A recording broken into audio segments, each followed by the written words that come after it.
JDK Nonstop. Bizzymind. Big Valley Battles versus SmokedOut Battles, December 12th, going down at Olympia Pizza out in Surrey. Saturday. Elemental versus Toxin. This battle, it seems like it's a pretty well-matched one. I know Elemental is fairly hungry for this, so I'm going to give it to him. You never know. Toxin might bring the upset, though, but just based on how many battles I've seen from either side, I think Elemental wants to continue some upward momentum. So I think it's going to come down to presence and consistency, and as I see it, Elemental shows stronger performance thus far, but he's had much less battles, so if Toxin brings it well, I think he could take it, but it's going to come down to just who fucking gets it out better. Yeah. Moving on to BVB versus SmokedOut.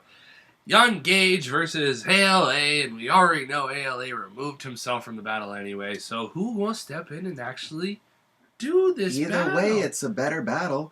Apparently, ALA is still going to show up, so, I could speculate all day about cats within the Man City scene that are going to step up and do a fucking disaster on ALA, but Guage, I'm going to tell you straight, Willie B. Faithful says don't sleep, because you are still going to get somebody who's talented.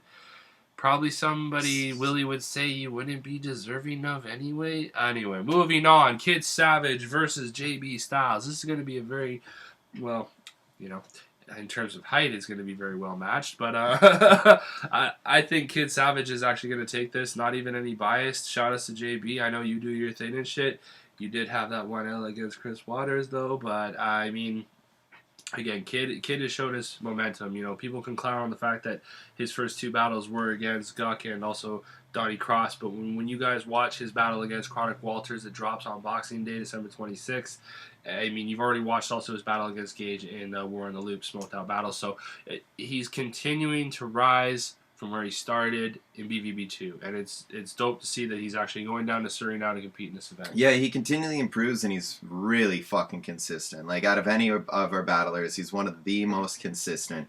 So, I don't know, I think it's going to be dope. I haven't watched too many JB battles, man. Like, I know they're really well matched up vertically, but I really don't know about his style. So, we're going to see what it comes down to. Like, I think they have very similar style, and I know that they have similar presence and performance. I'm going to go with my homie Kid Savage just because I'm biased. But we'll see what happens. Moving on to Canucklehead versus Dottie Cross. I think this shit's dope, man. I think this is really well matched, in all honesty, man. Like, Donnie should have had a win by now. In my opinion, he has had wins by now. Judges are just fucked. Judges, go by 2 out of 3. Don't go by your overall feeling. But regardless, I think that Donnie is really fucking hungry. I think what he does really well. I think he's really consistent. He had that one terrible ass choke, which really took away from his performance. But when it comes down to it, like he's really good, man. And I think Knucklehead's really good too. But another guy that can choke really hard. So I hope that it doesn't come down to some choke artist shit. I hope that it comes down to like who wants it more and who bars out hard. But either way, a great matchup. I think based on the last battle that we saw with Donnie versus Kid Savage, Donnie's shown that he can properly rehearse himself. He's now at the point, it's going to be different that he's going outside of Kelowna, but he has a couple battles under his belt. He's had some of those pitfalls that we all have happen. And again, it's going to be a very entertaining battle. I think it's just going to come down to who has the better bars and the better crowd presence and also avoids stumbles and chokes. And again, if Canucklehead continues that trend that we've seen, then who knows, maybe Surrey might actually put Donnie over. I think if Donnie is funny in this battle, he's going to win.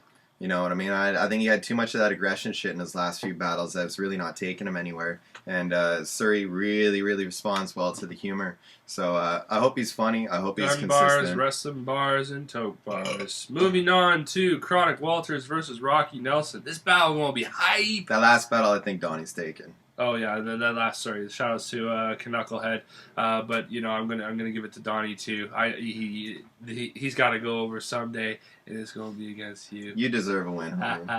Moving on, Kronic Walters against Rocky Nelson. I got to give this one to Kronic. Y'all sleeping on Kronic if you don't think he's gonna come heavy with the punches. Rhythm will tell you straight up he's not somebody to sleep on. And if Rhythm would have battled Kronic in Surrey, maybe could have been a different story, but the ascension of Kronic Walters since BVB versus Kairos, fuck, man, you guys are going to get an entertaining matchup, especially considering that one against Rocky Nelson versus Sully, man. One thing to consider, though, like if we're going by like rate of progression, Kronic started out really fucking good, and he's slowly getting better every fucking battle, slowly getting better. But then Rocky started out okay, and then bam, just got so much better, so fucking quick. So if he keeps with that progression, yeah, dope. He's probably gonna win it. But if he's already like almost peaked out and he's gonna have to slowly get better from that, I think it's gonna be a close ass battle. I think Kronic has better rhythm, and I think that Rocky has better presence, and I think they're very well matched as far as bars are concerned. So I think it's who wants it and who gets it out and who fucking outperforms that night. Yep. I'm leaning towards absolute biasness.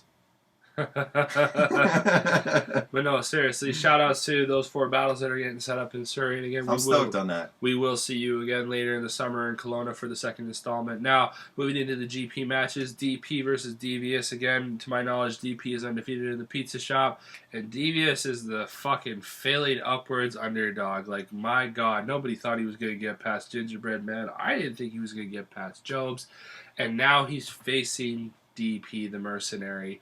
I mean, honestly, this battle, Charisma takes the 3-0. They're fucking, they have the writing down, and of course, how to deliver their bars. You can prove, and that's essentially what it is when it comes to crowd control versus stage presence. If you have great stage presence, it improves upon the crowd control. If you already have the crowd control, improve upon your stage presence. It'll make you much more of a dynamic battler.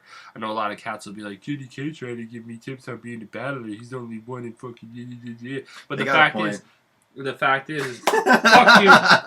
I'm making my return soon, even if it's in my own motherfucking league. BVB 5 coming up, bitch. Anyway, the fact is, I am going to give this one to Deveous just based on the fact that he has had like this momentum that continues to go. I mean, if DP comes with, of course, his writing and his crowd control that he's famous for in the pizza shop, yes, I believe he can take this. And I secretly want to see DP versus Joey Malice in the finals anyway. But yeah, I want to say big ups to Deveous for like continually improving over and over and over again. Like, I'm not gonna lie, I was a hater, man, but like the kid fucking improves often, and you know, his presence is completely there. But DP's got 30 years worth of sexual frustration locked up in his balls, and you know, he could come hungry. You know, like, it could be a solid match. I think either way, this has been a crazy ass GP. I think this has been like pretty wild matchups. Shout outs to Dirtmouth Clothing, and also moving into Kreative versus Joey Malice. I gotta give this to Joey just because he's my homie and I fucking hate Canucklehead, so I gotta hate Kreative by association. No, fucking just play. Shout outs to fucking this match though, because again, it is going to be the case of a very bar heavy delivery over punchlines and again, bars versus jokes. Bar versus jokes rather, because again, everybody, there's gonna be punchlines on both sides, but one's gonna be, of course, very attenuated to the flips that we know Kreative is famous for. However, Joey Malice has been improving upon what has got him to where he is. Effeminate humor. The fact that he has a style that he knows how to work, and it's what's good with him. It's the same thing that we've seen with DP adapting, you know, oh, I'm top 5 everything. It's just like, you know, man, if you're going to make those statements and shit, stand behind them. Yeah, if you're top 5 nothing, rep it hard enough, and, like, people will think it's hilarious. But when it comes down to this match, Kreative versus Joey, like, I really do want to give it to Joey, but we all know that Kreative could easily just come in, and if he has those rebuttals mixed with those heavy bar punches that overpower Joey's joke punches, then again... Yeah, Joey's going to have to be hilarious. And if Joey's hilarious, he's probably going to take it, because he's really consistent, he's really funny. Shout outs to the man that wants to make an actual belt for your league, though, with that money that comes out of it. I don't know what Kreative was going to do, fucking erect the fucking totem pole in Surrey or some shit. Anyway, moving into the last battle of the night, fucking Stevie P versus Shine 9. Wait, hold on. Stevie P had to cancel, and it's Blast versus Shine 9, right? So who gives a fuck? We're done. Peace the fuck out.